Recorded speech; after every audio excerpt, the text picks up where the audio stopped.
சென்னை தாம்பரத்தில் தனியார் மருத்துவமனையில் பிரசவத்திற்கு அனுமதிக்கப்பட்ட பெண் உயிரிழந்தார்.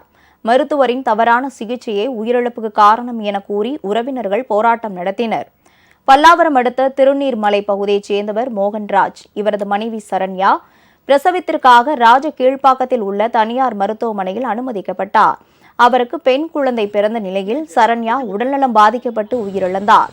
இந்நிலையில் தவறான சிகிச்சையே உயிரிழப்புக்கு காரணம் என கூறி சரண்யாவின் உறவினர்கள் மருத்துவமனையை முற்றுகையிட்டு போராட்டம் நடத்தினர்.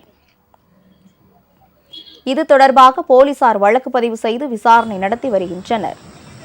அப்புறம் 2:30 மணிக்கா குழந்தைய கூட்டின்னு வந்து காமிச்சாங்க. குழந்தைய கூட்டின்னு வந்து காமிச்சிட்டு நான் நல்லா இருக்காங்களான்னா நல்லா இருக்காங்க, இன்னும் ஒரு 1/2 ஹவரில் கொஞ்சம் தூங்கிட்டு இருக்காங்க, ஒரு 1/2 ஹவரில் நான் ஜென்ரல் வார்டுக்கு மாற்றிடுறேன்னு சொன்னாங்க.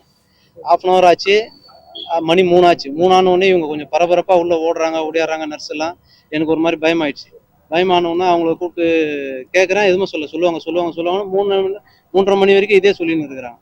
அப்புறம் எனக்கு ரொம்ப கோவம் வந்து போயிட்டு கதவுலாம் டம்முன்னு தட்டினேன். ஓப்பன் பண்ணுங்க, முதல்ல நான் பார்க்கணும் அப்படின்னு சொன்னோன்னே உள்ளே பண்ணோன்னே சிபிஆர் பண்ணிட்டு இருந்தாங்க. ஆர்டிஃபிஷியலாக ஆக்சிஜன் செலுத்தின்னு இருந்தாங்க. அப்போ நான் கேட்டேன், நான் ஏன் ஆர்டிஃபிஷியலாக கொடுனா, இல்லை பல்ஸ் எல்லாம் கொஞ்சம் டவுனாக இருக்குது, பிளட்டு நிறைய இதுவாகிடுச்சு, நரம்பு கட் ஆகிடுச்சு, பிளட் இதுவாகிடுச்சு அப்படின்ற மாதிரி சொன்னாங்க.